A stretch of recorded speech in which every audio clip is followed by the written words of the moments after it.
अब वो अभी भी वहीं पड़ा हुआ है। मुझे उस आदमी ने लात मारी थी, मैं छिप भी नहीं सकता। उस आदमी की गति बहुत तेज है। इस समय छोटा भाई अंततः शांत हो गया और अधिक सुसंगत रूप से बोला, क्या ये सचमुच इतना शक्तिशाली है? कुछ अद्भुत तरीके हैं? सबसे शक्तिशाली कहाँ है? वे सिर्फ दो हैं, हम में से इतने सारे, और उनसे डरते हैं? अर्थात चलो एक साथ चलें और उन्हें करें। बाकी सभी लोग नाराज हैं, आखिर ये उनका क्षेत्र है। अब दूसरा पक्ष न सिर्फ उपद्रव करता है बल्कि उनके लोगों को घायल भी करता है। वे इसे कैसे स्वीकार कर सकते हैं? इसके अलावा यहाँ दूसरे पक्ष की तुलना में बहुत अधिक लोग हैं, इसलिए वे इसे सहन नहीं कर सकते। बड़े सिर वाला अंगरक्षक भी उठ खड़ा हुआ और बोला, जाओ सभी एक साथ। मैं देखना चाहता हूँ कि ये दोनों लोग कितने शक्तिशाली हैं। बेहतर नॉवल पढ़ने के लिए आप हमारे YouTube चैनल और ऑडियो एक्सप्लेन टेलीग्राम चैनल से जुड़ सकते हैं। 589 टोस्ट करना और संशोधन करना। उस बड़े सिर का अंगरक्षक लोगों के एक समूह को उस कमरे में ले गया जहां हुआंग फैंग और तियानजून थे। तियानजून को खबर पहुंचाने वाला युवक भी उनमें से एक था। उनके विचार में हुआंग फैंग के व्यवहार ने उनकी गरिमा को गंभीर रूप से चुनौती दी है। उन्हें हुआंग फैंग को एक अच्छा सबक सिखाना चाहिए और उन्हें बताना चाहिए कि कोई भी नहीं लड़ सकता है। छूना हुआंग फैंग और तियानजून के बीच के निजी कमरे के गेट को फिर से लात मारकर गिरा दिया गया। लोगों के एक समूह ने भीड़ लगा दी और तुरंत हुआंग फैंग के छोटे से निजी कमरे को भर दिया। हल्की बारिश, आप कैसे हैं? बड़े बालों वाला अंगरक्षक, जो जमीन पर भी पाया गया था, ऊपर आया और बूंदाबांदी को देखा। बूंदाबांदी की जांच करने के बाद वो खड़ा हुआ और उसके चेहरे पर ठंड के साथ हुआंग फैंग और तियानजून को देखा और कहा, आप कौन हैं? यहाँ परेशानी क्यों पैदा कर रहे हैं? अंगरक्षक अब थोड़ा शांत है। उसे एहसास हुआ कि हुआंग फैंग और उसकी पत्नी सामान्य लोग नहीं हो सकते हैं। आखिरकार सामान्य लोग इतने दूर नहीं हो सकते। बियर कैन फेंकने से लोग बेहोश हो सकते हैं। इसलिए यदि वो हुआंग फैंग और उसकी पत्नी को कवर करना चाहता है तो वो देख सकता है कि वे सबसे नीचे कौन है। आखिरकार कुछ लोगों को मिलाकर उन्हें नाराज नहीं किया जा सकता। हालांकि ऐसा लगता है कि हुआंग फैंग और तियानजून ने वो सब सुन लिया है जो उन्होंने कहा था और उनमें से बहुतों को अंदर आते नहीं देखा। वे नकली शराब पीना जारी रखते हैं। अंगरक्षक का चेहरा उदास था। आखिरकार इतने सारे लोगों के सामने हुआंग फैंग ने उसे नजरअंदाज कर दिया और उसका दिल जरूर परेशान हुआ होगा। हालांकि वो इतना भी बुद्धिहीन नहीं था। हालांकि वो अपने दिल में गुस्सा था। उसने हुआंग फैंग को देखने पर जोर दिया और कहा, दो दोस्तों, ये बॉस फैंग की आड़ में है। क्या मामला है? क्या हम इसके बारे में अच्छी तरह से बात कर सकते हैं? ओह, बड़े सिर वाले फैंग, मैं उसे ढूंढ रहा था। क्या वह भी यहाँ है? उसे मुझसे मिलने आने दो और हमें एक अपराध दे दो। आज का व्यवसाय हम इसे भूल जाएंगे। हुआंग फैंग ने कहा, कमीने, तुम क्या बकवास कर रहे हो? हम अपने सबसे बड़े भाई से तुम्हारे लिए सुधार करने के लिए कैसे कह सकते हैं? बकवास? कौन सा बच्चा भी इतनी बड़ी सांस के साथ जीना नहीं चाहता? हमारा बॉस वही है जो आप देखना चाहते हैं। उनकी नजर में हुआंग फैंग ने उन पर बिल्कुल भी ध्यान नहीं दिया और नेता के अंगरक्षक का चेहरा उतना ही बदसूरत था। उस व्यक्ति ने दूसरों के सामने अपने बॉस का उपनाम बुलाया। जाहिर तौर पर वो अपने बॉस की पहचान जानता था और उसने अपने बॉस ली पर ध्यान नहीं दिया। क्या शोर है? क्या आपने मेरे बॉस की आवाज नहीं सुनी? फैंग डेटो को आने और टोस्ट करने और सुधार करने के लिए कहें, अन्यथा आज का कारोबार खत्म नहीं हुआ है। इस समय तियानजून, जो सभी लोगों का बगल में सामना कर रहा था, मुड़ गया चारों ओर और फैंग दादो के कई छोटे भाइयों से कहा, ये तुम हो? तियानजून, प्रमुख अंगरक्षक फैंग दाजो ने तियानजून को पहली नजर में ही पहचान लिया और चिल्लाया। उसी समय वो आश्चर्यचकित था कि वो युवक था जिसने तियानजून को सूचना दी थी। उसे उम्मीद नहीं थी कि तियानजून उस युवक को सबसे बड़ा कहेगा। आप जानते हैं, ये बुजुर्ग कोई आकस्मिक कॉल नहीं है और वो अभी भी इतने सारे लोगों के सामने है। मुझे लगता है कि कुछ समय पहले उनके नेता तियानजून को आंतरिक समाचार मिलते ही इतने सारे स्थान मिल गए थे। इसके अलावा वे पुलिसकर्मी उनके साथ बहुत अच्छा व्यवहार करते दिखे। उस समय कोई इस बारे में बात कर रहा था कि नेता तियानजून के पीछे कौन था। क्या यह आज का युवक है? वो युवक लचीले दिमाग का आदमी था। इस समय उसने कई बातें सोच रखी थी। क्या तुम मुझे जानते हो? तियानजून ने एक दूसरे पर गुस्सा किया और कहा, हालांकि वह भी एक छोटा मालिक है, वो इस हद तक आत्ममुग्ध नहीं है कि हर कोई उसे जानता है। उसके आसपास के साथियों में मालिकों को छोड़कर उन्होंने उसके बारे में सुना होगा या उसकी तस्वीरें देखी होंगी और सामान्य छोटे लोग उसे नहीं जान सकते। हालांकि उसके सामने वाला व्यक्ति स्पष्ट रूप से कोई छोटा व्यक्ति नहीं है। वो एक ऐसा व्यक्ति है जिस पर फैंग दातु भरोसा करता है। इसलिए फैंग दाओ से बहुत सारी बातें बताएंगे। इसलिए यह आश्चर्य की बात नहीं है कि वो तियानजून की भूमिका निभाने की पहचान जानता है। तियानजून के सवाल का जवाब देने के बजाय उस आदमी ने भौहें सिकोड़ ली और हुआंग फैंग और तियानजून की ओर देखा। हुआंग फैंग की पहचान का अनुमान लगाते हुए वो सोच रहा था कि तियानजून यहाँ परेशानी पैदा करने के लिए क्यों आया था। तियानजून एक बड़ा भाई भी है। वो बिना किसी कारण के दूसरे लोगों के क्षेत्र में गड़बड़ी नहीं कर सकता। इसका उसका उद्देश्य होना चाहिए। वहीं तियानजून के लिए इस मामले में भाग लेना असंभव है। तियानजून, तुम क्या करना चाहते हो? अंगरक्षक अब सोचता है कि मामला तियानजून पर हावी है और नकली शराब के कारण तियानजून नाराज नहीं हो सकता। कुछ नहीं, बस बॉस फैंग को टोस्ट बनाना चाहता हूँ और हमसे माफी मांगना चाहता हूँ, मैदानी सेना ने कहा। ऐसा नहीं हो सकता। उस आदमी ने निर्णायक रूप से अपना सिर हिलाया और कहा, कृपया आप चले जाओ, अन्यथा हमें असभ्य होने के लिए दोषी मत ठहराओ। क्योंकि उसने तियानजून की पहचान ली थी, उस व्यक्ति ने पहली बार में शुरुआत करने का विकल्प नहीं चुना। क्योंकि एक बार यहाँ तियानजून के साथ कुछ हो गया तो यह कोई छोटी बात नहीं होगी जो दोनों सेनाओं के बीच लड़ाई का कारण बनेगी। अपने बॉस की अनुमति के बिना जाहिर तौर पर उसने ऐसा करने की हिम्मत नहीं की। फैंग दादू के सुधार के लिए आए बिना हमारे लिए यहाँ से जाना असंभव है, मैदानी सेना ने कहा। तो फिर हमें असभ्य होने के लिए दोष न दे, अंगरक्षक ने कहा। चलो कृपया मुझे वे दोनों दे दो और बाहर जाओ। फैंग दादो के उन छोटे भाइयों ने पहले ही हुआंग फैंग और तियानजून को सबक सिखाने की कोशिश की है। वे तियानजून और हुआंग फैंग को नहीं जानते। उनकी राय में उनके क्षेत्र में परेशानी पैदा करना उन्हें बदनाम करना नहीं बल्कि मौत की तलाश करना है। अब आखिरकार इसे मंजूरी मिल गई है। एक एक करके वे मदद नहीं कर सकते, लेकिन हुआंग फैंग को काटना चाहते हैं और उन्हें सबक सिखाना चाहते हैं। हालांकि दो लोग ऐसे हैं जो अपने आसपास के लोगों की तुलना में धीमे हैं।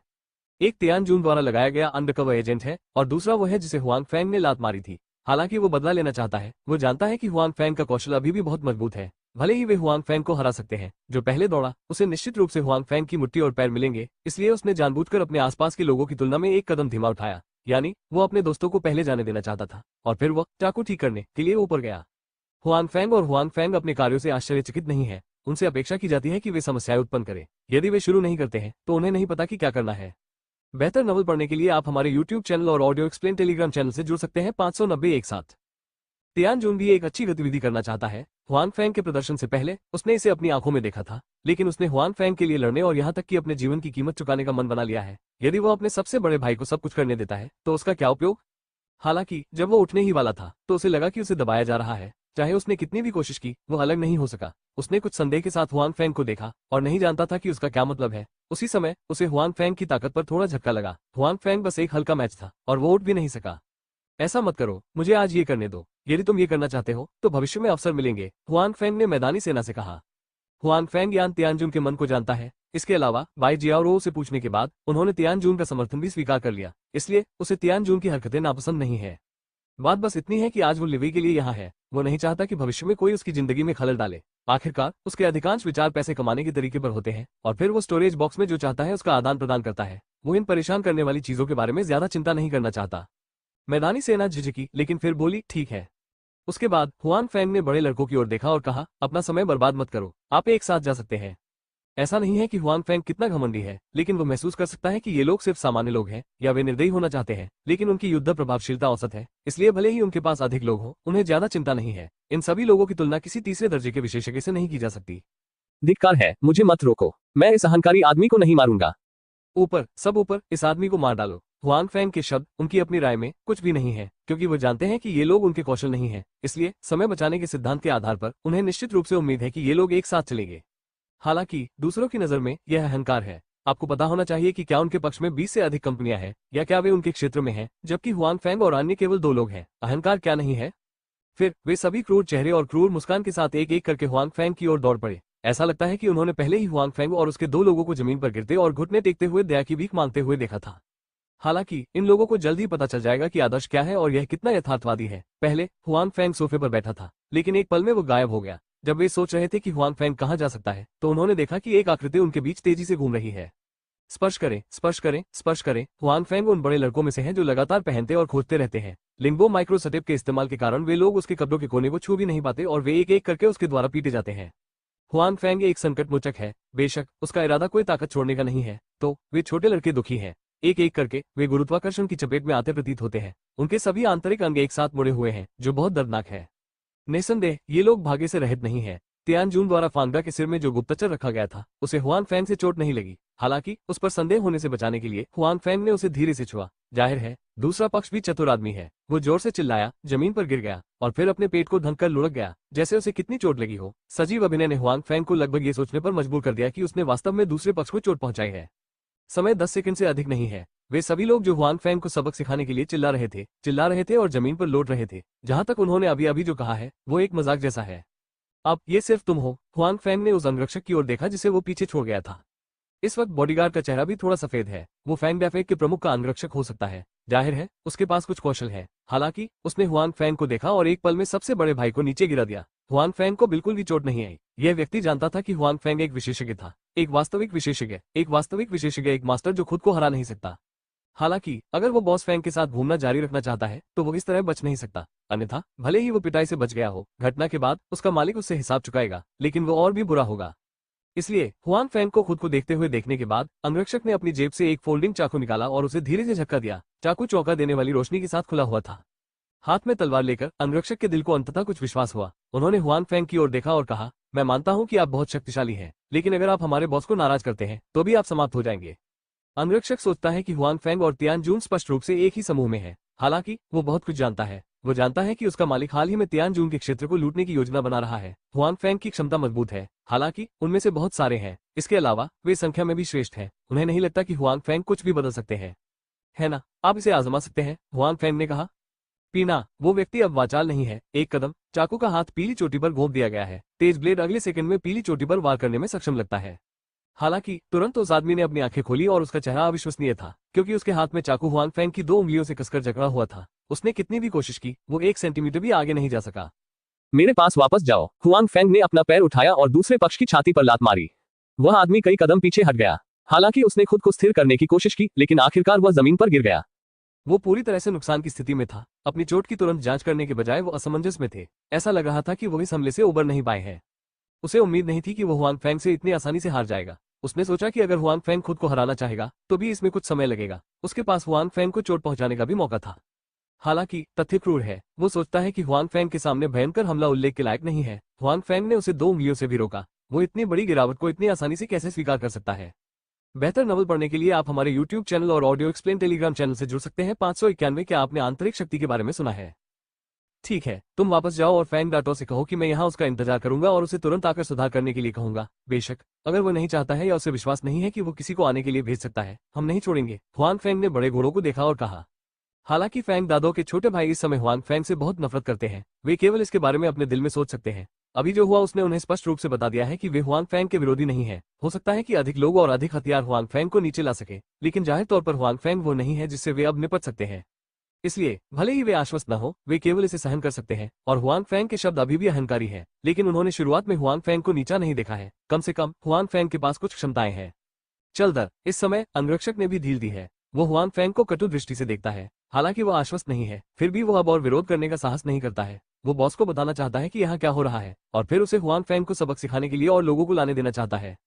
तियानजून का अंडरकवर एजेंट भी अन्य लोगों के साथ चला गया। इस समय वो हुआंग फैंग के प्रति प्रशंसा से भरा था। उसे उम्मीद नहीं थी कि उसके भाई के मुंह का मालिक इतना शक्तिशाली होगा। उनमें से बहुतों ने एक दूसरे के कपड़ों के कोने को भी नहीं छुआ, इसलिए वे सभी जमीन पर गिर पड़े। ये तो गुरुओं में भी गुरु है। इसके अलावा इस युवक ने अपने मन में, नियान ने भी स्पष्ट रूप से सोचा कि अगर फैंग दादो ने और लोगों को भेजा तो भी इसका कोई फायदा नहीं होगा। मुझे उम्मीद है कि वे और लोगों को बुला सकते हैं। हुआंग फैंग अपने सोफे पर वापस गया और कहा। लेकिन तियानजून हुआंग फैंग को राक्षस जैसी ही नजरों से देखता है। उसने पाया कि हालांकि उसने पहले हुआंग फैंग को बहुत अच्छी तरह से देखा था, अब उसे पता चला कि उसने अभी भी हुआंग फैंग की ताकत को कम आंका था। सिर्फ हुआंग फैंग की शारीरिक पद्धति, बड़े सिर वाले उन छोटे भाइयों की तो बात ही छोड़ दें, जो खुद भी हैं हुआंग फैंग पर हमला करने के लिए बहुत स्पष्ट रूप से नहीं देखते हैं। अकेले रहने दें। क्या पता नहीं? हुआंग फैंग ने तियानजून की ओर देखा और मुस्कुराते हुए पूछा। नहीं। तियानजून ने अपना सिर हिलाया और कहा, बस मुझे लगता है कि आप बहुत अच्छे हैं। कोई आश्चर्य नहीं कि मैं पहले मेरे भरोसे को स्वीकार नहीं करना चाहता था। आपकी क्षमता के कारण ऐसे बहुत से लोग नहीं हैं जो आपको चोट पहुंचा सकते हैं। इतना आत्मनिंदा मत करो, तुम भी बहुत शक्तिशाली हो। हुआंग फैंग ने कहा कि उन्होंने जो कहा वो सच है। मुझे याद है कि जब वो पहली बार तियानजून से मिले थे तो वो तियानजून के प्रतिद्वंद्वी नहीं थे। यदि वो जादू को छिपे हुए हथियार के रूप में उपयोग नहीं कर सका तो वो उस समय तियानजून के हाथों में होगा।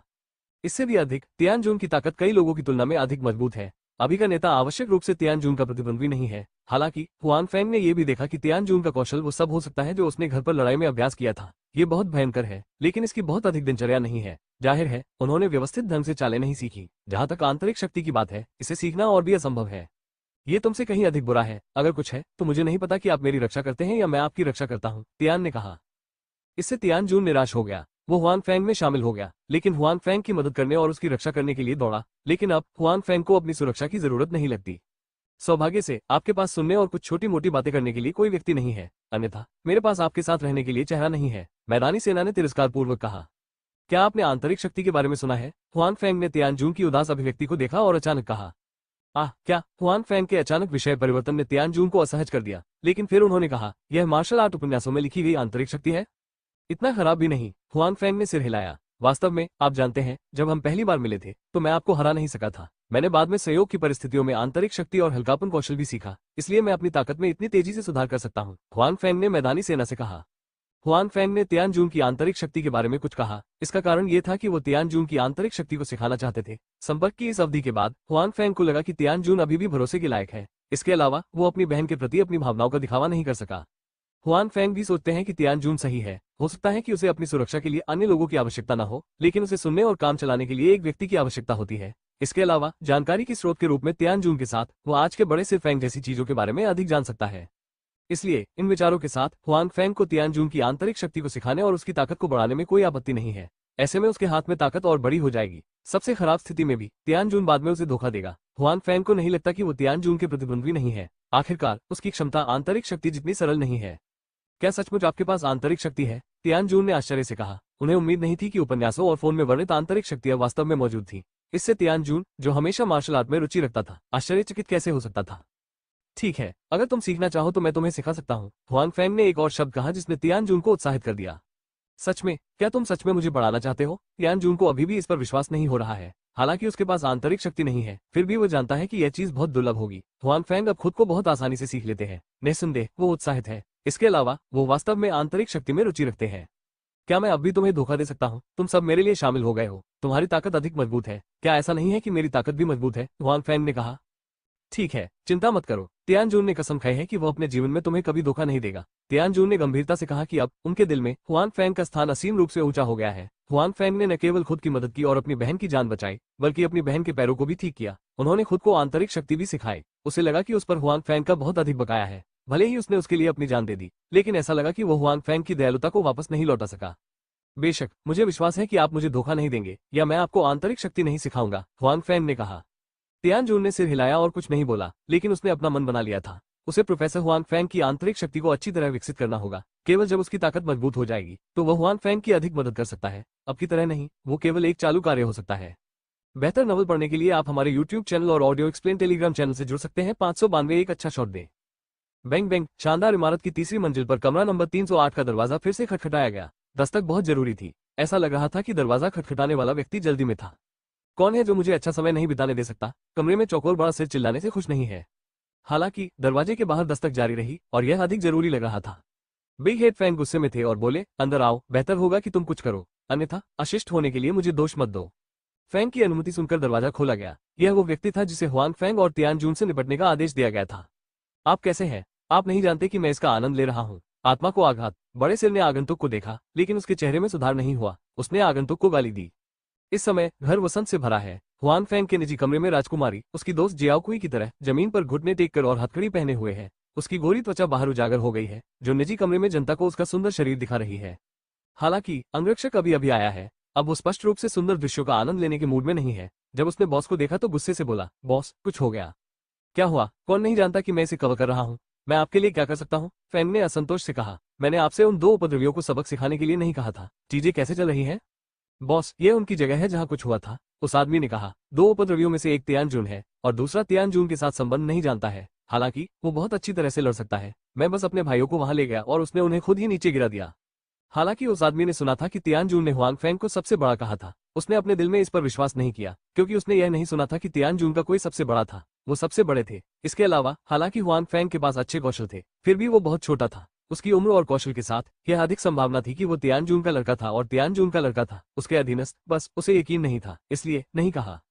तियानजून ने अपने अधीनस्थों की रिपोर्ट सुनकर फेंग दा का चाबुक बंद कर दिया और उनके डिब्बे में राजकुमारी जमीन पर घुटनों के बल बैठ गई। ये स्थिति देखकर उसने शांति से राहत की सांस ली। हालांकि वो जानती थी कि बाद में उसे कोड़े मारे जाएंगे, फिर भी वो कुछ देर छिप सकती थी। इस समय उसे हुआंग फेंग के निजी मामलों को प्रबंधित करने का कोई विचार नहीं है। वो इस बारे में सोचती है कि खुद को कम दोषी कैसे बनाया जाए, जिसकी उसे अब सबसे ज्यादा परवाह है। उसे क्या हुआ? क्या वो हाल ही में हमसे नहीं छिपा था और हमारे साथ टकराव नहीं करना चाहता था? जाहिर तौर पर मेरी जगह पर भाग रहा था और जंगली व्यवहार कर रहा था। क्या उसने भालू का दिल और तेंदुए का पित्त खाया था? फेंग ने हुआंग फेंग को पूरी तरह से नजरअंदाज कर दिया है। वो स्पष्ट रूप से अपने प्रतिद्वंद्वी तियानजून में अधिक रुचि रखते हैं। हालांकि तियानजून को अपने प्रतिद्वंद्वी के रूप में फेंग दाजो स्पष्ट रूप से सोचते हैं कि उन्होंने तियानजून को थोड़ा सा सम्मान दिया है। तियानजून स्पष्ट रूप से उसकी नजर में पर्याप्त नहीं है। हालांकि कुछ फील्ड पहले से ही मौजूद है। हालांकि समय ज्यादा नहीं है और फील्ड बहुत बड़ी भी नहीं है। जाहिर है उनसे तुलना करने का कोई तरीका नहीं है। इसीलिए वो तियानजून पर कब्जा करना चाहता था। साथ ही उसने नहीं सोचा था कि तियानजून उसके कार्यों का विरोध कर सकता है। लेकिन आज तियानजून अपने क्षेत्र में परेशानी पैदा कर रहा है। क्या बात? तियानजून, जो पहले युद्ध से बच रहा था, ने वास्तव में उसे उकसाने की पहल की। क्या उस पर कोई निर्भरता है? तुम्हारा मतलब यह है कि जिस आदमी को वो लाया था वो लड़ने में बहुत अच्छा था? फेंग ने ऐसे कहा जैसे उसे अचानक कुछ घटित हुआ हो। ठीक है, हम में से 20 से अधिक लोग उसके प्रतिद्वंद्वी नहीं है, आदमी ने कहा था। ऐसा इसलिए है क्योंकि आप बहुत बेकार है। आपको लंबे समय से कठिन अभ्यास करने के लिए कहा गया है। आप सुनते ही नहीं है। क्या अब आप पीड़ित हैं? इस समय फेंग के अन्य 2 अंगरक्षकों ने कहा। अर्थात यदि आपके पास खराब कौशल है तो आप अपने प्रतिद्वंद्वी की ताकत को बढ़ा चढ़ाकर पेश करेंगे और अपनी बर्बादी को स्वीकार करने से इनकार कर देंगे, एक अन्य अंगरक्षक ने भी कहा। हालांकि वे तीनों फैंग दाहो के अंगरक्षक हैं, लेकिन उनके संबंध बहुत अच्छे नहीं हैं। ये कहा जा सकता है कि वे आमतौर पर एक दूसरे के साथ प्रतिस्पर्धी संबंध रखते हैं। अगर हम केवल पहुंचने की बात करें तो ये सबसे बुरा व्यक्ति है जो अभी अभी बाहर गया है, इसलिए अन्य दो स्वाभाविक रूप से उसे नीची दृष्टि से देखते हैं। अब उनके पास मौका है और वे उसे मारना नहीं भूलेंगे। आप में उससे लड़ने की क्षमता है, पहले अंगरक्षक ने थोड़ा असंबद्ध होकर कहा। जाओ और मुझे उसके दांत निकालने के लिए उसे जमीन पर पटकते हुए देखो, उस समय निराश मत होना। क्या विवाद है, चुप रहो। तीनों अंगरक्षकों ने वास्तव में कुछ भी कहने की हिम्मत नहीं की। फेंगा ने भौहें सिकोड़ ली, पहले अंगरक्षक की ओर देखा और कहा, क्या उन्होंने कुछ कहा? वे कहते हैं कि वे नहीं जाएंगे। वे तभी जा सकते हैं जब आप उन्हें टोस्ट देंगे और सुधार करेंगे, अंगरक्षक ने जल्दी से कहा। हरामी, फैंग दातो ने गुस्से में कहा, वो इतने सालों से एक भिक्षु है। पहली बार के अलावा उन्होंने दूसरों को भी शराब परोसी है। इतने वर्षों के बाद खुद को टोस्ट करने की हिम्मत कौन करता है? यह मार रहा है। तुम दोनों जाओ और मेरे लिए अपनी टांगे तोड़ दो, फैंग ने अन्य दो अंगरक्षकों से कहा। तीनों पैर तोड़ दो।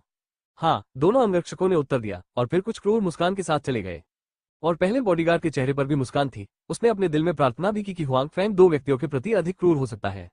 और हुआंग फैंग ने इस व्यक्ति को निराश नहीं किया। जो दो लोग हुआंग फैंग के 3 पैरों को हटाने का आदेश लेकर गए थे वे जल्द ही वापस आ गए। हालांकि वे जो वापस लाए वो अच्छी खबर नहीं थी कि हुआंग फैंग को छोड़ दिया गया था, बल्कि अच्छी खबर ये थी कि वे अपनी चोटों के साथ वापस आए थे। मुझे कहना होगा कि वे पहले के अंगरक्षकों से बेहतर हैं, लेकिन बस इतना ही। हुआंग फैंग की राय में जब तक उनके पास कोई आंतरिक शक्ति नहीं है, चाहे वे कितने भी आए, वे उन पर ध्यान नहीं देते हैं। इसके अलावा इस बार वे उसके प्रति विनम्र नहीं है, क्योंकि वो इन दो लोगों में हत्यारा महसूस करता है जो केवल लोगों को मारता है। उनमें से केवल कुछ ही मारे गए थे। जाहिर है दोनों के हाथ में जान थी, इसलिए इस बार हुआंग फैंग का हाथ अधिक भयंकर था। उनमें से एक का पैर टूट गया और दूसरे का हाथ टूट गया। वहीं उनके शरीर पर अन्य चोटें भी आईं। इसके अलावा चोटें हल्की नहीं थी। उन दोनों को नाइट क्लब अटेंडेंट द्वारा फैंग दा के निजी कमरे में ले जाया गया। अनुमान है कि उन्हें ठीक होने के लिए कम से कम 2 या 3 महीने तक अस्पताल में रहना होगा, लेकिन इस तरह भी हम सामान्य जीवन में नहीं लौट सकते। दो अंगरक्षकों की ओर देख रहा था जो जमीन पर लेटे हुए थे और कराह रहे थे। कुछ मिनट पहले तक वे जीवित और स्वस्थ थे, लेकिन अब वे गंभीर रूप से घायल हो गए हैं। फैंग का चेहरा बेहद बदसूरत है। बेहतर नवल पढ़ने के लिए आप हमारे YouTube चैनल और ऑडियो एक्सप्लेन टेलीग्राम चैनल से जुड़ सकते हैं। 593 एक आंतरिक भूत। कौन वो आदमी कौन है? इस समय फैंग दादो को अब महिलाओं के साथ खेलने का विचार नहीं था। वह अपने निजी कमरे में जोर से चिल्लाया कि उसके 3 अंगरक्षकों को दूसरी तरफ से मार गिराया गया है। इससे भी महत्वपूर्ण बात यह है कि यह आदमी तियानजून के साथ आया था, जिससे उसे खतरा महसूस हुआ। बूढ़े आदमी, उस आदमी ने कहा, तुम जाकर उसके लिए सुधार करो, नहीं तो तुम अपने सारे खेत बर्बाद कर दोगे। इस समय एक अंगरक्षक ने एक दूसरे के बॉस के साथ संघर्ष किया। गधे, ये लानत है मैदानी सेना, कितना अहंकारी। जाहिर है फैंग लावा ने हर चीज के लिए तियानजून को दोषी ठहराया। इस समय बाहर जाने वाला पहला अंगरक्षक का अर्थ है खुशी मनाना। अभी अभी वे दो लोग अपने ऊपर हंसे। परिणाम स्वरूप हुआंग फैंग ने उन्हें इतनी बुरी तरह से पीटा, यहाँ तक कि खुद से भी बदतर। आपको मुझ पर हंसना चाहिए, अंगरक्षक ने गर्व से सोचा। बॉस, हमें क्या करना चाहिए? पहले अंगरक्षक ने धीरे से अपने मालिक से पूछा। लोगों को बुलाओ, तुरंत मेरे लिए लोगों को बुलाओ, और जितने लोगों को बुला सकते हो बुलाओ। मैं देखना चाहता हूं कि मैदानी सेना कितनी सक्षम है और मेरे क्षेत्र में कैसा व्यवहार करना है। फैंग राजो गुस्से से चिल्लाया। हाँ बॉस, मैं अभी किसी को बुलाता हूँ, अंगरक्षक ने कहा। बाहर निकलो। इस समय बॉस फैंग को किसी भी महिला के साथ खेलने का कोई मन नहीं था, इसलिए उसने निजी कमरे में उन 2 महिलाओं को बाहर निकाल दिया जिन्होंने कपड़े नहीं पहने थे।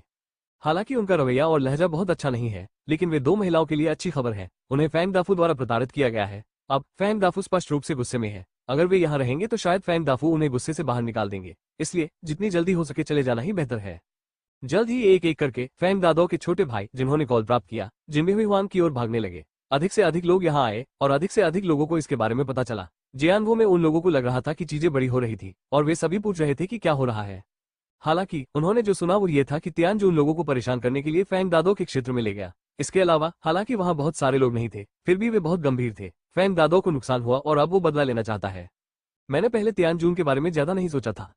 उसने बस उन क्षेत्रों पर कब्जा कर लिया था और उसके पास ज्यादा समय नहीं था। इस समय कम महत्वपूर्ण व्यक्ति बनना और स्वस्थ होना बेहतर है। जब वो उन क्षेत्रों को पूरी तरह से बचा लेगा, विस्तार के बारे में सोचने में अभी देर नहीं हुई है। जियानवो में कुछ योग्यता रखने वाले एक बूढ़े व्यक्ति ने कहा कि वे आमतौर पर पुराने को बेचने के लिए पुराने पर भरोसा करना पसंद करते हैं। वे नए उभरते लोगों के बारे में स्वाभाविक रूप से हर तरह के निखरेबाज हैं, अन्यथा वे अपनी श्रेष्ठता कैसे दिखा सकते हैं? कौन नहीं कहता, क्या उस बड़े सिर को भड़काना आसान है? इस बार दूसरा पक्ष गंभीर है। अनुमान है कि तियानजून को बहुत नुकसान होगा। मुझे लगता है कि तियानजून समाप्त हो गया है। उसकी वर्तमान ताकत की तुलना फैंग दादो से कैसे की जा सकती है? और वो अभी भी परेशानी खड़ी करने के लिए दरवाजे पर आता है। वो मौत की तलाश में है। ये स्पष्ट है कि जियानवो में कोई भी तियानजून के बारे में आशावादी नहीं है। दोनों पक्षों के बीच का अंतर बहुत बड़ा है। इसके अलावा तियानजून अभी भी दूसरी तरफ के क्षेत्र में है। यहाँ तक कि कुछ लोग इस बारे में सोच रहे हैं कि तियानजून के क्षेत्र पर कब्जा करने और अपने प्रभाव का विस्तार करने के लिए इस अवसर का लाभ कैसे उठाया जाए, जब तियानजून को फैंग डेटो द्वारा छोड़ दिया गया था। निजी कमरे में हुआंग फैंग और तियानजून को स्पष्ट रूप से नहीं पता कि बाहर क्या हुआ। उन दोनों अंगरक्षकों को पीटने के बाद भी उन्होंने शराब पीना जारी रखा। तियानजून को आंतरिक शक्ति में बहुत रुचि है, इसलिए वो आंतरिक शक्ति के बारे में पूछता रहा है। हुआन फेंग कुछ बिंदुओं की व्याख्या कर रहे हैं जिन पर दैनिक अभ्यास में ध्यान दिया जाना चाहिए, जो कि हुआन फेंग द्वारा स्वयं सारांशित किए गए सभी अनुभव हैं, जो बहुत मूल्यवान है। तियानजून स्वाभाविक रूप से यह जानता है, इसलिए वो बहुत ध्यान से सुनता है। मैं कल आपको वो साधना पुस्तिका दूंगा, आप इसे वापस ले सकते हैं और स्वयं अभ्यास कर सकते हैं। यदि आप कुछ नहीं जानते हैं तो आप मुझसे पूछ सकते हैं। बेशक मेरे पास स्वयं अभ्यास करने के लिए अधिक समय नहीं है, इसलिए शायद हम कुछ नहीं पता हम इस पर एक दूसरे से चर्चा कर सकते हैं, हुआन फेंग ने मैदानी सेना से कहा। वास्तव में पैम्फलेट हुआन फेंग के नाजी में है। भाई जियाओ द्वारा पढ़े जाने के बाद ऑब्सीडियन अजय कौशल वापस आ गया है। हालांकि हुआन फेंग स्पष्ट रूप से तियानजून के सामने आंतरिक मानसिक कौशल को बदल नहीं सकता है, इसलिए उसे कल का इंतजार करना होगा। ठीक है, मैं गंभीरता से अभ्यास करूंगा, तियानजून ने वादा किया था। चुना, आज रात फिर से हिंसा के कारण हुआन फेंग के निजी कमरे का दरवाजा लात मारकर खोल दिया गया और कुछ लोग फिर से अंदर आ गए। हुआन फेंग दूसरे पक्ष के आने से थोड़ा अधीर है। वो सोचता है कि यदि दूसरा पक्ष इस बार भगवान के पास नहीं आया है तो वो उसे सीधे बुला लेगा। वैसे भी उसे दूसरे पक्ष का स्थान पहले से ही पता है। सौभाग्य से हुआन फेंग ने इस बार हुआन फेंग को निराश नहीं किया। कई लोग अंदर आए, नेताजी को छोड़कर बाकी सभी लोग उनके साथ थे। नेता के अंदर आने के बाद उसने पाउच रूम की ओर देखा और फिर अपनी आंखें मैदानी सेना पर केंद्रित की और कहा, क्षेत्रीय सेना, तुम डरपोक नहीं हो। तुमने दूसरे दिन मेरे लोगों को देखने की हिम्मत नहीं की। आज तुम मुसीबत खड़ी कर रहे हो। मैं वास्तव में नहीं जानता कि मृत शब्दों को कैसे लिखा जाता है। जब मैदानी सेना ने आवाज सुनी तो उसने हुआन फेंग को इशारा किया और उससे कहा कि प्रभु आ रहे हैं। फिर उसने दूसरी तरफ देखा और कहा, फॉर्म धातु, क्या तुम्हारे लोग उस दिन उकसा नहीं रहे थे? मैं आज यहाँ हूँ, चलो जो कुछ भी मैं कर सकता हूँ वो करो। ओह, तुम बहादुर हो, तुम्हारे बगल वाले लड़के ने तुम्हें साहस दिया, फेंग ने चेहरे पर मुस्कान के साथ कहा। वो मेरी गुड़िया नहीं है, तियानजून ने गंभीरता से चेहरा बनाते हुए कहा। मूल रूप से तियानजून सभी को बताना चाहता था कि हुआन फेंग उसका सबसे बड़ा भाई था। हालांकि हुआन फेंग जियानगो में लोगों के साथ कोई सीधा संपर्क नहीं रखना चाहते थे, इसलिए तियानजून ने कोई और परिचय नहीं दिया। तियानजून ने हुआन फेंग की विशिष्ट पहचान नहीं बताई, इसलिए फेंग दातो को अभी भी उसकी पहचान के बारे में कुछ संदेह था। ये देखकर कि तियानजून हुआन फेंग का सम्मान करता प्रतीत हुआ, उसका दिल और अधिक उत्सुक हो गया।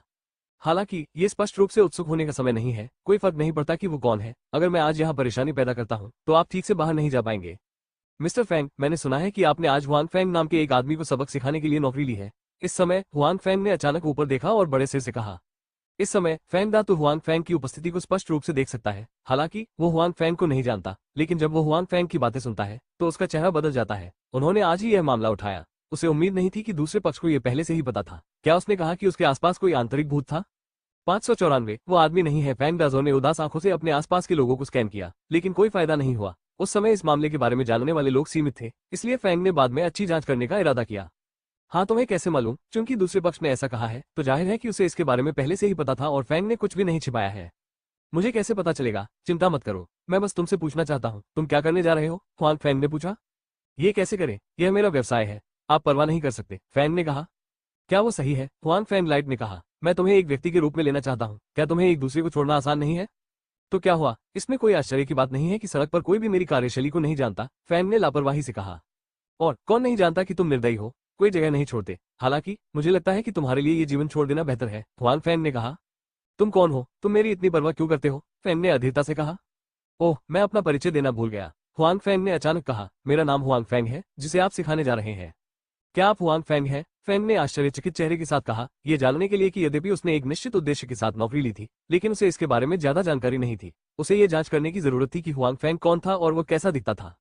सबसे पहले वो कल हुआन फेंग की पहचान की जांच शुरू करना चाहता था, ताकि वो जल्द से जल्द काम पूरा कर सके, लेकिन उसे उम्मीद नहीं थी कि दूसरा पक्ष स्वेच्छा से उसके पास आएगा। वो आश्चर्यचकित कैसे नहीं हो सकता था? हाँ, मैं हुआन फेंग हूँ, हुआन फेंग ने कहा। ठीक है, मैंने अभी जो सुझाव दिया है उस पर विचार करो, तुम्हें इसके बारे में नहीं जानना चाहिए।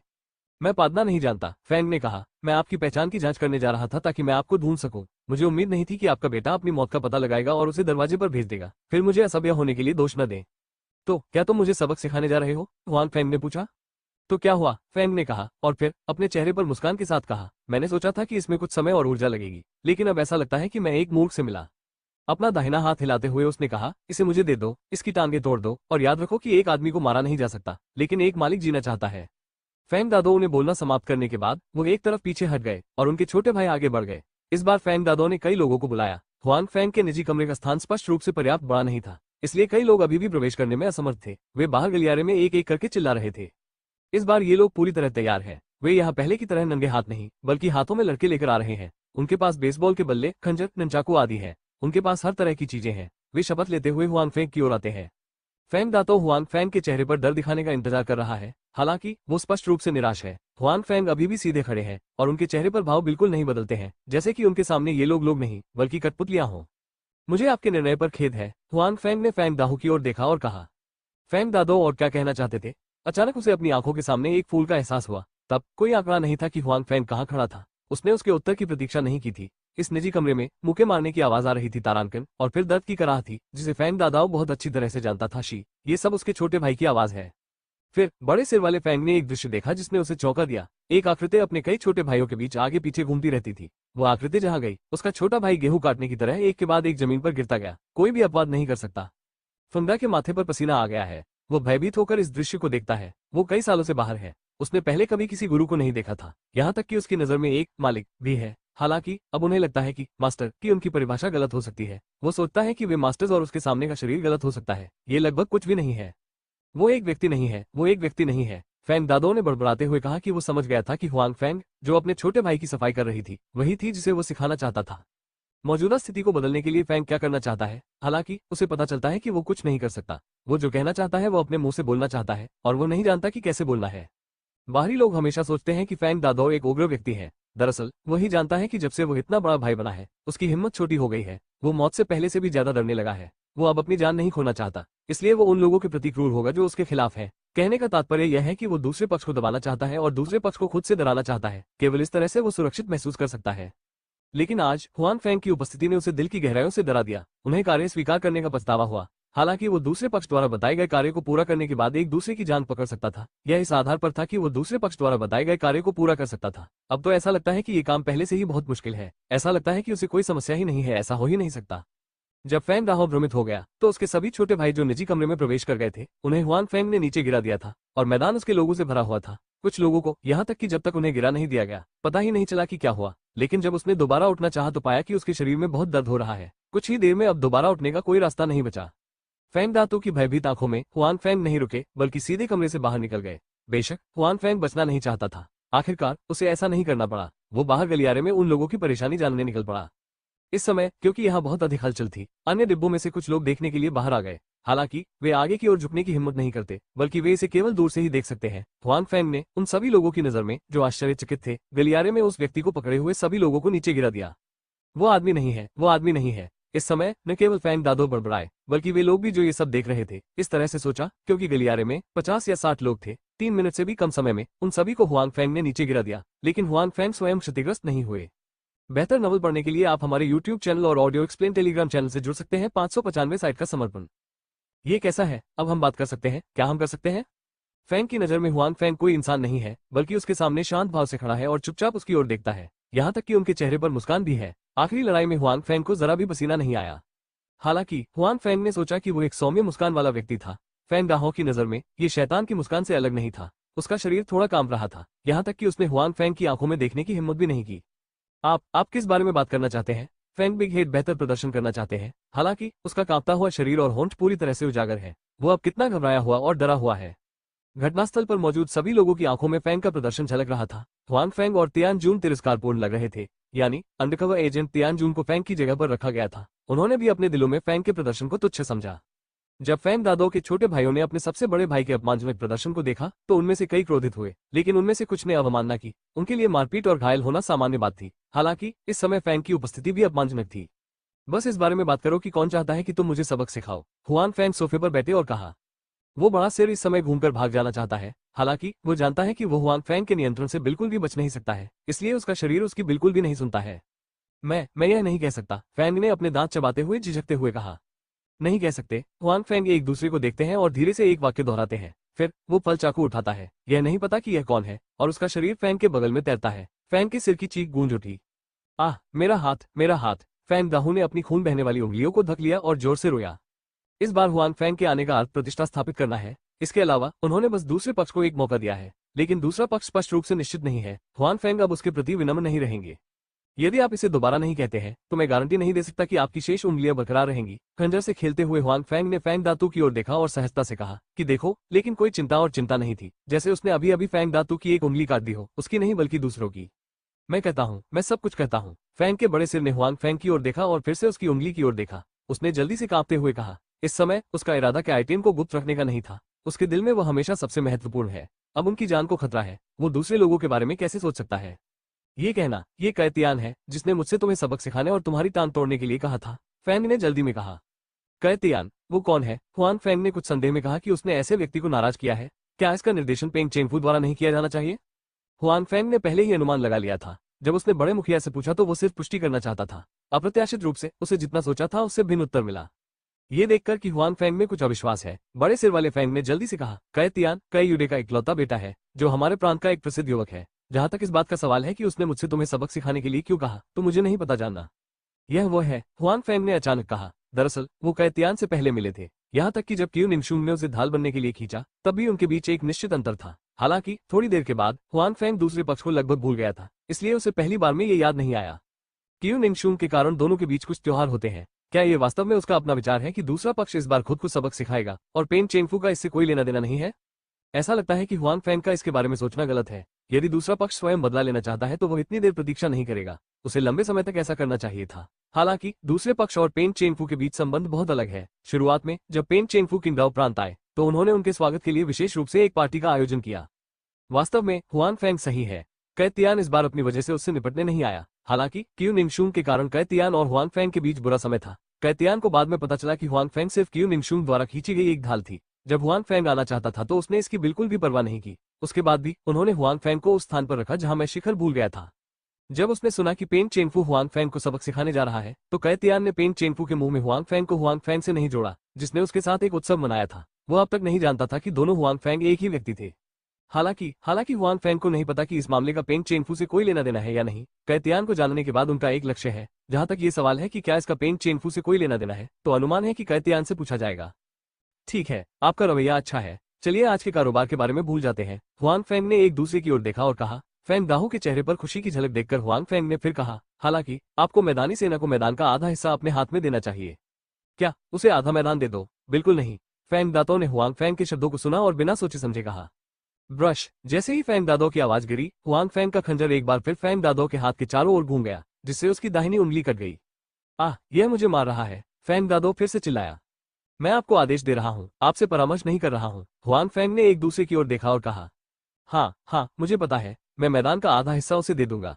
फैंग के बड़े सिर में दर्द था, जल्दी से कहा। हालांकि जब उसने अपना सिर झुकाया तो उसकी आंखों में भयंकर चमक हुआन फैंग को भी नहीं मिली। हुआन फैंग बड़े मुखिया के रवैये से बहुत संतुष्ट थे। वो खड़ा हुआ और सिर हिलाया और कहा, ठीक है, मुझे आशा है कि आपने जो वादा किया था उसे आप जल्द से जल्द पूरा कर पाएंगे, अन्यथा मैं आपसे हर दिन बात करूंगा। उसके बाद हुआन फैंग घूम गया और बाहर चला गया, जबकि तियानजू ने उसका पीछा किया। उन्होंने हुआन फैंग की मदद करने के लिए आज हुआन फैंग के साथ आने को कहा, लेकिन अंत में उन्होंने उनकी मदद नहीं की। हुआन फैंग को उसकी मदद की बिल्कुल भी जरूरत नहीं थी। उसने ये सब स्वयं ही हल कर लिया, जिससे वो निराश हो गया। साथ ही उनकी रुचि उस खेती में अधिक थी जो अब शुरू होने वाली थी। बॉस, क्या आप ठीक हैं? जब हुआन फैंग और तियानजून चले गए तो फैंग दातो से उसके छोटे भाई ने पूछा। फैंग ने अपना सिर पीट लिया और गुस्से से कहा, तुम अंधे हो क्या? मैं ठीक हूँ, कृपया मुझे अस्पताल भेजो। बेहतर नॉवल पढ़ने के लिए आप हमारे YouTube चैनल और ऑडियो एक्सप्लेन टेलीग्राम चैनल से जुड़ सकते हैं। 596 सेना पर हमला। हुआन फैंग के चले जाने के बाद फैंग दाजो अपने छोटे भाइयों से नाराज थे। हालांकि इस बार फैंग दाजो ने पाया कि कई लोगों के चेहरे पर अब डर और सम्मान नहीं, बल्कि असंतोष और नाराजगी थी। जाहिर है उनके अपने प्रदर्शन ने ही उन्हें इन छोटे भाइयों के सामने मात दे दी। हुआन फैंग, तुमने ये सब किया, तुम मेरा इंतजार करो, मैं तुम्हें जाने नहीं दूंगा। बिग हेड फैंग अपने दिल में धारने लगा। हालांकि वो पर्याप्त बहादुर नहीं है, फिर भी वो अपनी स्थिति और वर्तमान जीवन के बारे में अधिक चिंतित है। हुआन फैंग ने उससे अपने क्षेत्र का आधा हिस्सा छोड़ने के लिए कहा, जो उसे मारने से बहुत अलग नहीं है। जब तक वो अपना आधा क्षेत्र सौंप देगा, उसका शेष क्षेत्र बड़ा नहीं होगा। उस समय जिन लोगों को उसने पहले नाराज किया था, वे उसके प्रति विनम्र नहीं होंगे और निश्चित रूप से उसके साथ व्यवहार करेंगे, आगे बढ़े और उसे निगल लें। इसलिए उसके लिए अपने क्षेत्र का दावा करना असंभव है। वो सिर्फ हुआन फैंग के लिए सहमत हुए, जो कि एक धीमी रणनीति है। हुआन फैंग और तियानजून वास्तव में उसकी कायरता और डरपोकपन से थके गए थे और उन्होंने सोचा कि उसने चालाकी करने की हिम्मत नहीं की। हालांकि आज की घटनाओं से अपने छोटे भाइयों के बीच फैंग की प्रतिष्ठा बहुत कम हो गई है। उनके पिछले प्रदर्शन से उन्हें बहुत अधिक अंक मिले हैं। इतना ही नहीं, आज की घटना बल्कि सड़क पर बहुत सारे लोग हैं और उन्हें जल्द ही पता चल जाएगा। हालांकि फैंग दादो ने हुआन फैंग और तियानजून से निपटने के लिए कई लोगों को बुलाया, लेकिन उन्हें कोई चोट नहीं आई, वे सुरक्षित निकल गए। इतना ही नहीं, बल्कि फैंग दादो की 2 उंगलियां भी काट दी।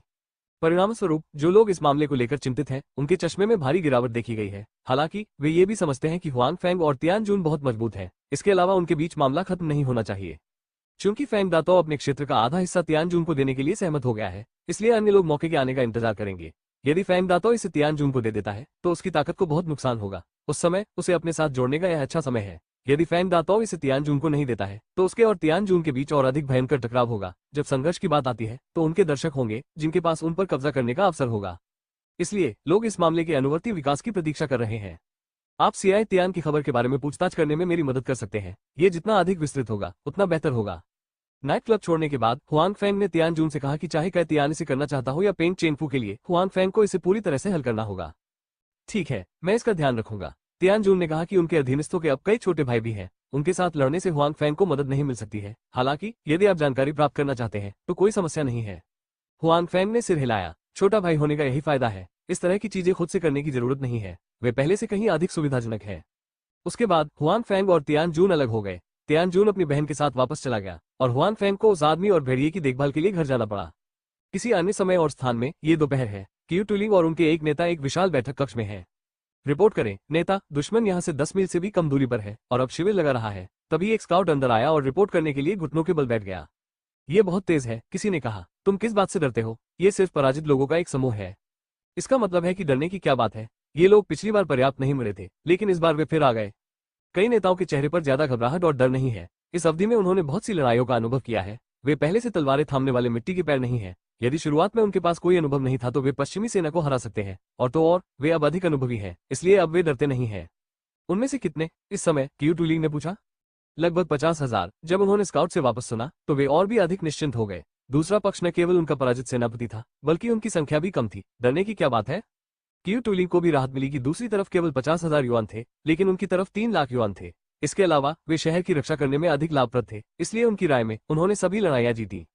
लेकिन इस बार उन्होंने अपनी सांसें रोक ली। उन्होंने सीधे तौर पर सुपर का त्याग कर दिया। पूर्व नेता सिर्फ ये साबित करना चाहते थे कि वो सेना का नेतृत्व करने और लड़ने में सक्षम है। अगर कोई और न होता तो कोई भी उसके सामने अपनी वरिष्ठता दिखाने और पीठ पीछे बोलने की हिम्मत नहीं कर पाता।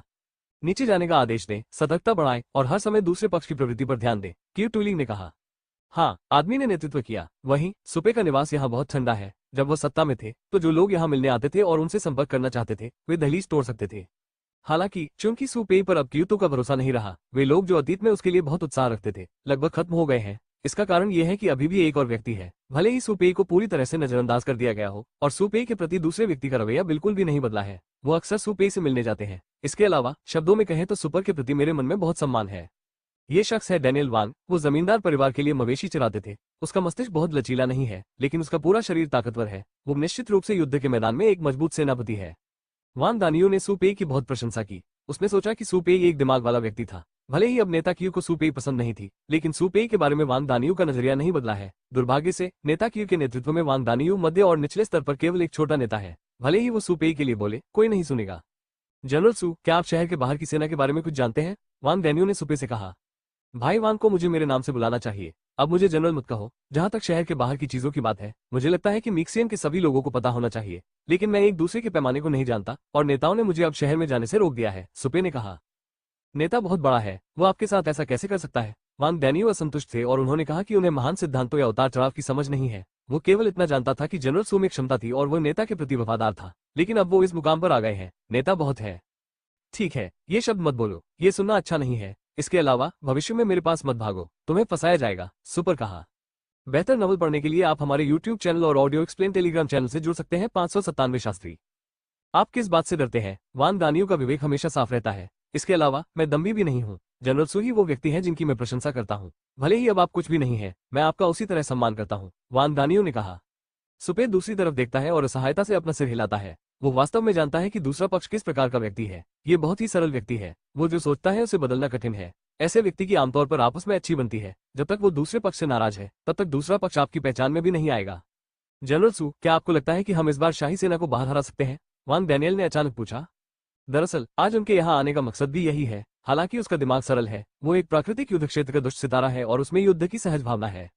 पश्चिमी सेना के बाहर आने के बाद वो शहर के प्रमुख के पास गया और दूर से दूसरे पक्ष के शिविर को देखा। उन्हें लगा कि पश्चिमी सेना का यहाँ आना आसान नहीं है। यह अब पिछली बार की तरह नहीं था जब उन्होंने शिविर भी लगाया था। आज बाहर के लोग बहुत व्यवस्थित हैं। वे सहज रूप से थोड़ा चिंतित महसूस करते हैं। इस बार सेना से निपटना जाहिर तौर पर आसान नहीं है। उनमें से सू पेई सैन्य मामलों के लिए सबसे प्रशंसित चीज है, इसलिए वो मिलने और सलाह मांगने आया था।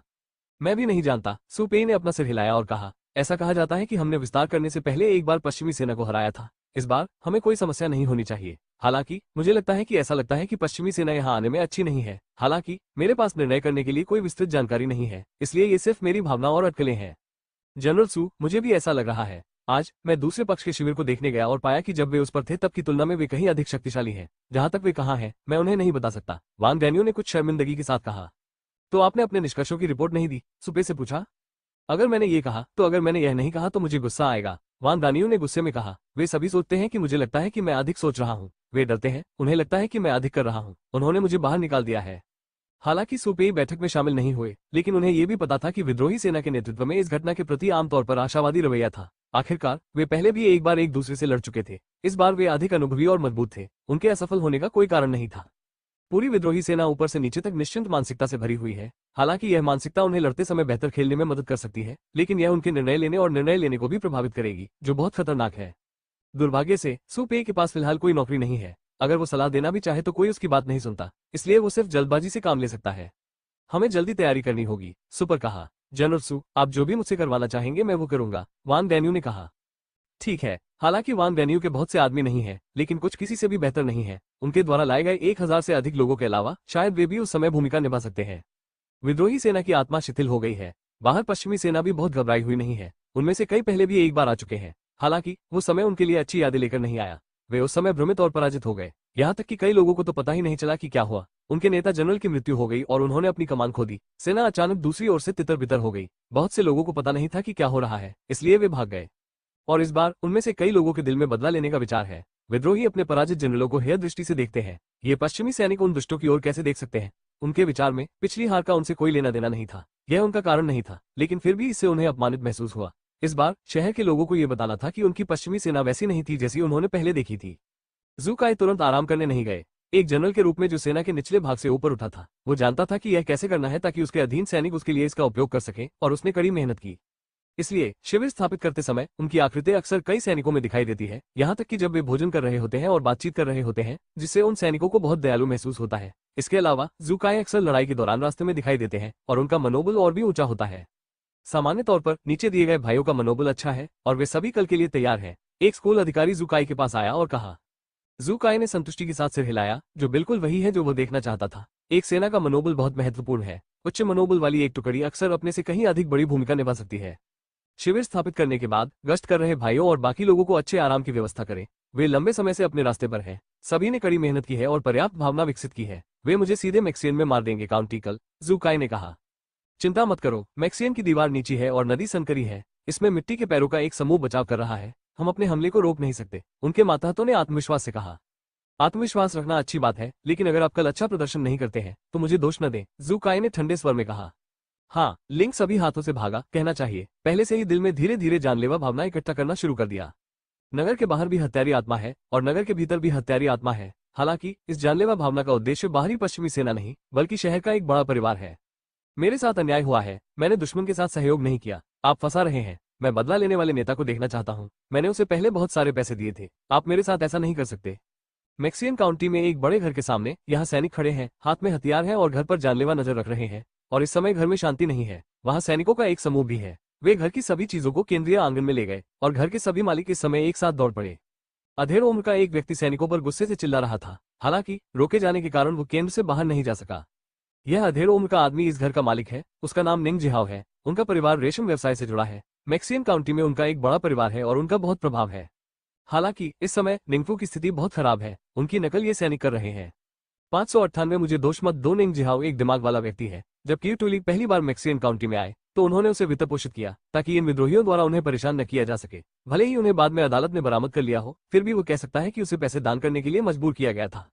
धन दान करने के बाद स्वयंसेवकों द्वारा उन्हें परेशान नहीं किया गया। हालांकि अवलोकन की अवधि के बाद उन्होंने पाया कि नेता क्यू के नेतृत्व वाली विद्रोही सेना के लिए सफल होना असंभव था, क्योंकि वे सैन्य अनुशासन में ढीले थे। उनमें लड़ने की कोई भावना नहीं थी। जलाए गए, मारे गए और लूटे गए, और उनसे भी बदतर नहीं थे पिछले दरबार की सेना।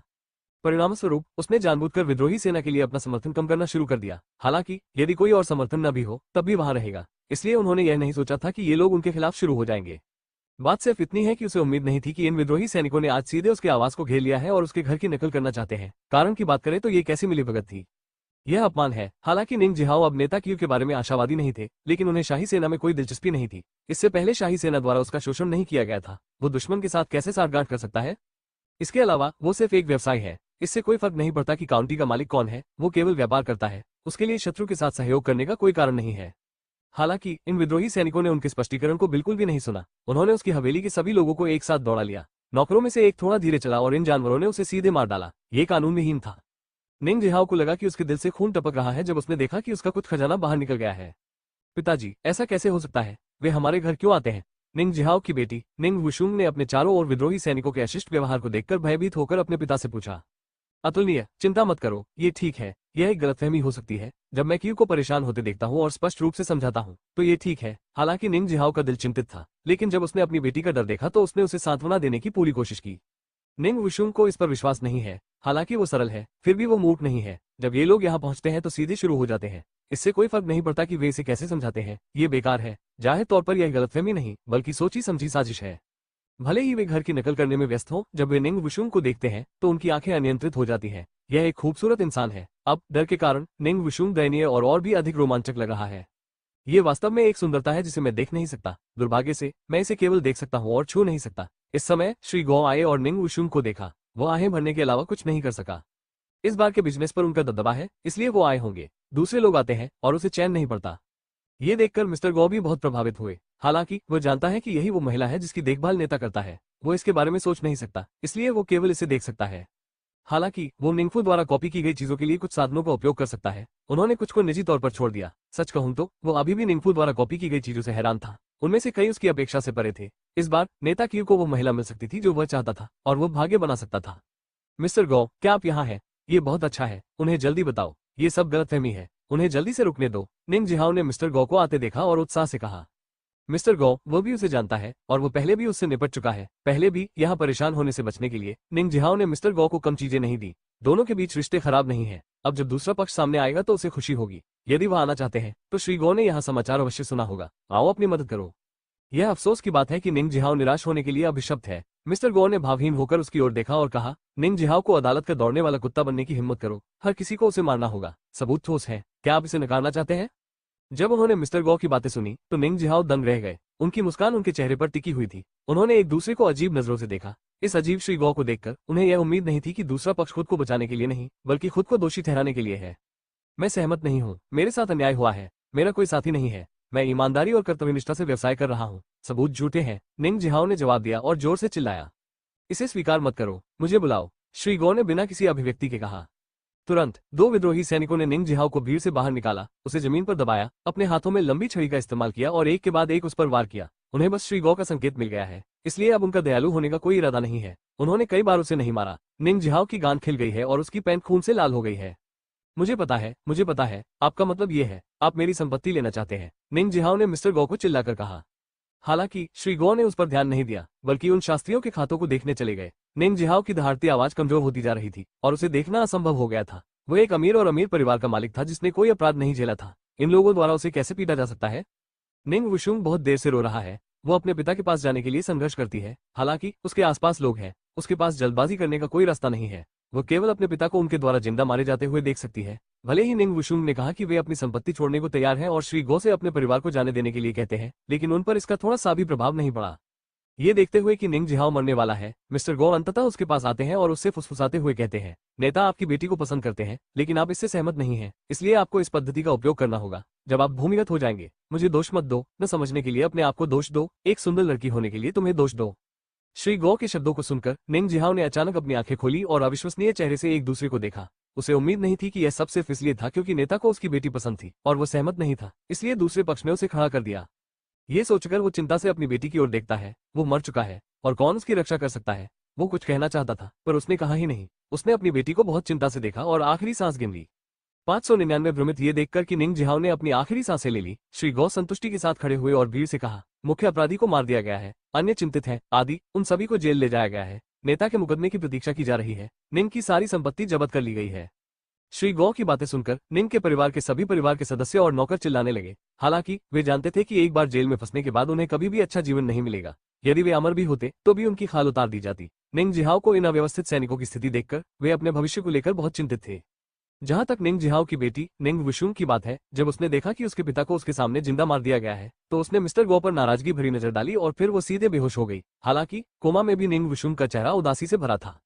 उसके बाद गो और वे विद्रोही सैनिक निंग के शास्त्रियों के परिवार के प्रति और अधिक बेईमान हो गए। वैसे भी सभी अपराध निंग जिहाओ पर थोप दिए गए थे, जो पहले ही अपनी सांसें निगल चुका था और वो उनका खंडन करने के लिए जीवित नहीं रहेगा। हालांकि निंग जिहाओ इसका खंडन नहीं कर सकता, लेकिन मैक्सियन काउंटी में कई मिंगियान लोग हैं। निंग के परिवार की नकल किए जाने के बाद ये खबर तेजी से मैक्सियन काउंटी के कुछ लोगों के कानों तक फैल गई। इस मामले पर कई लोगों की अपनी अपनी राय है। जिन लोगों का निंगजिहाओ से संपर्क रहा है और वे उससे परिचित हैं, वे स्वाभाविक रूप से जानते हैं कि निंगजिहाओ शाही दरबार की सेना से संपर्क नहीं कर सकता, क्योंकि उसके पास वो प्रेरणा बिल्कुल नहीं है। कहने का तात्पर्य यह है कि यदि शाही दरबार की सेना मैक्सियन पर फिर से कब्जा कर लेती है, तो निंगजिहाओ के शाही दरबार के लोगों से संपर्क करने की संभावना है। हालांकि अभी समय नहीं आया है, वो स्पष्ट रूप से इतना मूर्ख नहीं है। इसलिए लोगों की राय है कि निंगजिहाओ के साथ अन्याय हुआ था और क्यू टूलिंग के साथ जानबूझकर गलत किया गया था, क्योंकि निंगजिहाओ के पहले क्यू टूलिंग के साथ अच्छे संबंध थे। अब ऐसी बात हुई, क्यू टूलिंग प्रकट नहीं हुआ और यहाँ तक कि उसका सावधानीपूर्वक परीक्षण भी नहीं हुआ, इसलिए उसने सीधे निंगजिहाओ को मार डाला। जाहिर है क्यू टूलिंग को यह पता था कि यह चीज वही है जो उसने प्रेरित की थी। क्यू टूलिंग ने निंगजिहाओ के साथ ऐसा क्यों किया? कई लोग जिन्होंने पहले उनकी मदद की थी, उनके बारे में बहुत स्पष्ट जानकारी नहीं है। हालांकि वे सभी सतर्क हैं, साथ ही वे क्यू टूलिंग के प्रति भी सतर्क हैं। ये स्पष्टता एक ऐसा व्यक्ति है जो अपना चेहरा घुमा लेता है और लोगों को नहीं पहचानता, भले ही उसने पहले उसकी कोई और मदद की हो। ये बेकार है। हालांकि लोग क्यू टूलिंग से बहुत असंतुष्ट हैं, लेकिन वे इसे व्यक्त करने की हिम्मत नहीं करते हैं। आखिरकार मैक्सियन अभी भी क्यू टूलिंग के शासन के अधीन है। यदि वे स्पष्ट रूप से व्यक्त करते हैं कि वे अब क्यू के शासन के खिलाफ हैं, तो यह निंगजिया से भी बदतर हो सकता है। हालांकि हम अपना असंतोष स्पष्ट रूप से व्यक्त नहीं कर सकते। इसका मतलब ये नहीं कि इन बिजनेसमैन और बड़े परिवार के लोगों के पास कोई आइडिया नहीं होगा। इसके विपरीत इस मामले के बारे में जानने वाले लगभग सभी लोगों के पास क्यू टूलिंग के बारे में विचार है और वे इससे बाहर निकलने की अपनी योजना भी बना रहे हैं। वे अगली निंगजिहाओ नहीं बनना चाहते। अब वे सभी मैक्सियन के आसपास की चीजों के बारे में जानते हैं, इसलिए कुछ लोगों ने यह देखने के लिए अपने दिमाग को आगे बढ़ाया है कि क्या वे इस संबंध में कोई रास्ता निकाल सकते हैं। बेशक दूसरों के पास अन्य तरीके हैं। अव्यवस्थित नेता बहुत भ्रमित है। वो इस समय मिक्सियन में स्थानीय परिवार के खिलाफ कैसे लड़ सकता है? क्या यह स्वयं को नष्ट करने वाली महान दीवार नहीं है? नेता को यह विचार किसने दिया? क्या यह फिर से वही बूढ़ा कुत्ता है? यह एक गलती है। ये खबर मिलने के बाद कि क्यू टूलिंग ने अपने निवास में वान दानियू से निंग के परिवार की नकल की, सुपेई जोर से चिल्लाया और उसका चेहरा आक्रोश से भर गया। वो समझ नहीं पाया कि नेता वास्तव में क्या सोचता है। अब सेना अभी भी बाहर दबाव में है। उसके पास शहर में परिवार के बारे में सोचने का भी दिल है। अगर वो ऐसा करना भी चाहे तो उसे इस समय नहीं करना चाहिए। यह अफसोस की बात है कि चीजें घटित हो गईं। सुपे अब और चिंता नहीं कर सकता। इसके अलावा भले ही उसे पहले से खबर पता हो और वो उसे रोकने भी जाए, लेकिन इसका कोई असर नहीं होगा। नेता की लंबे समय से निंग निंग निंग विशुंग की लालसा कर रहे हैं और यह केवल इस समय है कि निंग के परिवार में साथी का नाम डालने का प्रभाव सबसे अच्छा है। हालांकि हर कोई जानता है कि यह तथ्य की बात है, लेकिन यह स्पष्ट है कि एक कहावत होनी चाहिए।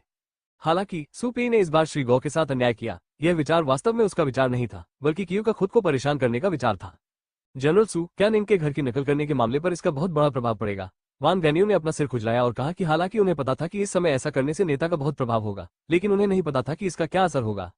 बेशक, और यह आपकी सोच से भी बड़ा है, सुपे ने निश्चित रूप से कहा। हमने लंबे समय तक मैक्सियन पर कब्जा नहीं किया। बहुत से लोग वास्तव में अपने दिलों में वापस नहीं गए, खासकर उन बड़े स्थानीय परिवारों के पास। उन सभी के पास था उनके अपने विचार। यदि नेता धीरे धीरे प्रयास करते तो वे अभी भी उनका दिल जीत सकते थे, लेकिन अब इस घटना के बाद निंग जिहाओ का हमारे लिए समर्थन बहुत खराब है। सुपेई और निंग जिहाओ एक दूसरे को जानते हैं। उन पर निंग जिहाओ की अच्छी छाप है, जो बहुत खूबसूरत है। हालांकि उन्हें उम्मीद नहीं थी कि दूसरा पक्ष जिंदा मारा जाएगा। अब हम घिरे हुए हैं। हालांकि नेताओं को लगता है कि वे जीत सकते हैं, लेकिन मुझे पूरा यकीन नहीं है। अब यह फिर से हो रहा है। शहर में जिन लोगों की रक्षा करना कठिन है, वे आत्म सुरक्षा के लिए बाहर के लोगों से संपर्क नहीं करेंगे। एक बार ऐसा हो जाए, हमारे लिए शहर की रक्षा करना अधिक कठिन होगा, सुपे ने चिंतित चेहरे से कहा। इसी बात को लेकर वो वास्तव में चिंतित है। यदि बाहर कोई शाही सेना नहीं है, तो भी जो नेता से असंतुष्ट हैं वे केवल अवसर की प्रतीक्षा कर सकते हैं। हालांकि बाहर के हालात जाहिर तौर पर बहुत अच्छे नहीं हैं। ये गारंटी देना कठिन है कि कोई भी आंतरिक प्रतिक्रिया नहीं करेगा। आखिरकार कोई भी मारा जाना नहीं चाहता। मुझे तुरंत नेता को जनरल के अनुमान के बारे में बताना चाहिए। वान दानियो ने भी मामले की गंभीरता को समझा और जल्दी से कहा, आगे बढ़ें। हालांकि मुझे नहीं लगता कि वे ज्यादा परवाह करते हैं, लेकिन उन्हें याद दिलाना हमेशा अच्छा होता है, सुपर कहा। वान दानियो जल्दी में चले गए, लेकिन सुपे के दिल को बिल्कुल भी आराम नहीं मिला। उन्होंने वान दानियो को अपनी यात्रा के लिए ज्यादा आशा नहीं दी। यदि नेता वास्तव में अपनी बात को लेकर चिंतित होता, तो वो इस समय ऐसा करना नहीं चुनता।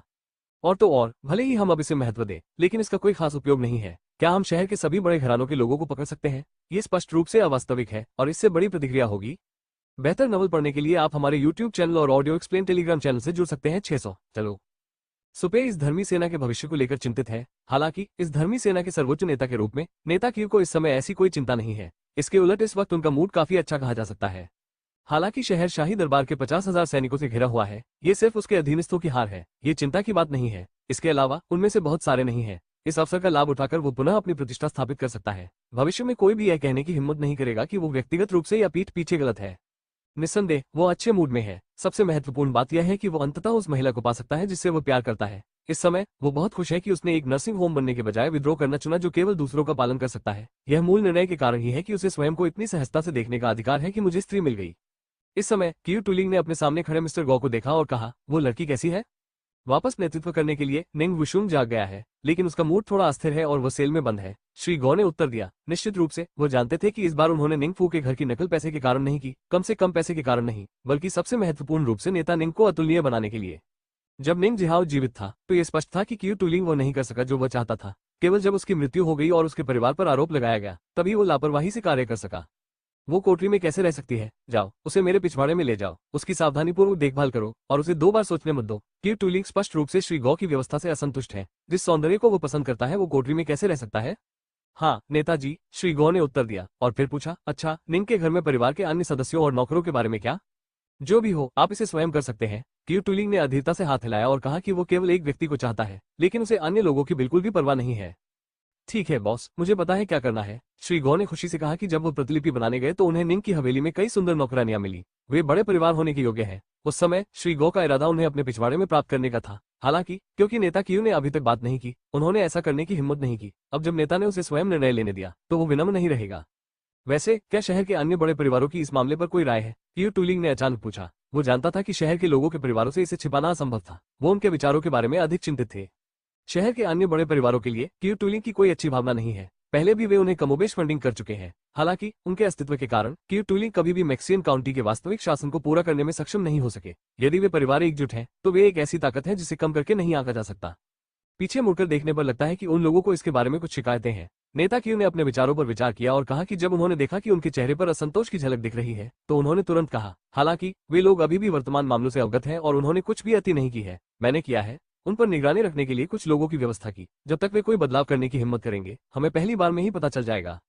अच्छा, तुमने अच्छा काम किया, क्यू टूलिंग ने संतुष्टि के साथ कहा कि उन लोगों की राय है जो निश्चित है और वो डरते नहीं है। जब तक वे बहुत दूर नहीं जाते हैं और जब तक वे अभी भी एक दिन के लिए मैक्सियन पर शासन करते हैं वे केवल किसी भी असंतोष को सहन कर सकते हैं। धन्यवाद नेताजी, मुझे बस यही करना चाहिए, श्री गौ ने कहा। क्यू टूलिंग श्री गौ के रवैये से बहुत संतुष्ट है। उनकी राय में श्री गौ की क्षमता सू पेई से भी बदतर नहीं है। हालांकि सू पेई स्पष्ट रूप से खुद के प्रति सम्मान नहीं दिखाती है। क्यू टूलिंग छोड़ने के बाद श्री गौ व्यक्तिगत रूप से सेल में गए और निंग वुशुंग को संभालने के लिए तैयार थे। वो जानते थे कि क्यू टूलिंग इस समय निंग वुशुंग को बहुत महत्व देते हैं, इसलिए श्री गौ ने स्वाभाविक रूप से निंग वुशुंग पर कुछ अच्छे प्रभाव छोड़ने के बारे में सोचा जो उनके सामने अपनी स्थिति को मजबूत करने के लिए बहुत महत्वपूर्ण है। हालांकि मिस्टर गौ को यह नहीं पता होगा कि वो निंग वुशुंग की नजर में शैतान से अलग नहीं है। निंग वुशुंग अपने पिता की मृत्यु और अपने परिवार की त्रासदी का श्रेय मिस्टर गौ और क्यू टूलिंग को देते हैं। मिस्टर गौ के प्रति उसकी नफरत लगभग क्यू टूलिंग के समान ही है। वो उस पर अच्छा प्रभाव कैसे डाल सकती है? मेरे प्रभु, कृपया मुझे क्षमा करें, मेरे साथ अन्याय हुआ है। कृपया मुझे जाने दो मेरे भगवान, मैं भी एक विद्रोही हूँ। मुझे बाहर जाने दो, मुझे बाहर जाने दो। कालकोठरी में प्रवेश करने के तुरंत बाद श्री गौ ने अपने कानों में सभी प्रकार की भीख मांगने वाली आवाजें सुनी। उनकी भौहों पर बल पड़े। इनमें से कई लोगों को उसने व्यक्तिगत रूप से नियुक्त किया था। कुछ शाही दरबार के जासूस थे, कुछ अमीर व्यापारी थे जो शहर में सहयोग नहीं करते थे और कुछ विद्रोही भी थे। उन्होंने उसके साथ व्यवहार नहीं किया, इसलिए उसने उन्हें किसी माध्यम से प्राप्त कर लिया। जब श्री गौ के बगल वाले जेलर ने देखा कि श्री गौ असंतुष्ट लग रहे थे तो उन्होंने कैदियों पर चिल्लाया, क्या झगड़ा, क्या झगड़ा। जैसे ही जेलर गरजा, उसने हाथ में चाबुक लेकर शोर मचा रहे कैदियों पर वार किया। उन लोगों को देखकर जो शर्मिंदा थे और खुद को तुच्छ समझते थे वो जेलर के चाबुक के नीचे चिल्लाए और श्री गौ बहुत संतुष्ट हुए। मुझे निंग वुशुंग की कोठरी में ले चलो, श्री गौ ने कहा। इस बात का कोई अंदाजा नहीं है कि यहाँ पुरुषों और महिलाओं को अलग अलग रखा जाता है, हालांकि उन्हें एक कक्ष में नहीं रखा गया है। हाँ, जब जेलर ने श्री गौ की बातें सुनी तो उसने उन लोगों को धूम्रपान नहीं दिया। उसने रास्ता दिखाने की जल्दी की। ये बेहतर है कि वो आज ही बंद था। उस समय वो दूसरे पक्ष की सुंदरता से भी आकर्षित थे। उसने सोचा कि कब मौका ढूंढा जाए और उसका फायदा उठाया जाए। हालांकि जब उन्होंने श्री गौ जियानशेंग का रवैया देखा तो उन्हें पता था कि उनके पास कोई मौका नहीं है, लेकिन उन्होंने हिम्मत नहीं की। अफसोस के अलावा अन्य विचार भी थे। जल्द ही मिस्टर गौ निंग वुशुंग की कोठरी के सामने पहुंचे। पहले अपने स्पष्टीकरण के कारण निंग वुशुंग एक सेल दर सेल था और वह दूसरों के साथ भीड़ नहीं रखता था। हालांकि फिर भी इस समय निंग वुशुंग की स्थिति बहुत खराब है। वो अपने घुटनों को दोनों हाथों से पकड़ती है, जमीन पर बैठती है, उसका सिर उसके पैरों के बीच छिपा होता है और उसका सिर बालों से ढका होता है। कोई आवाज नहीं है। क्या वो हमेशा से ऐसी ही रही है? श्री गौ ने जेल से पूछा।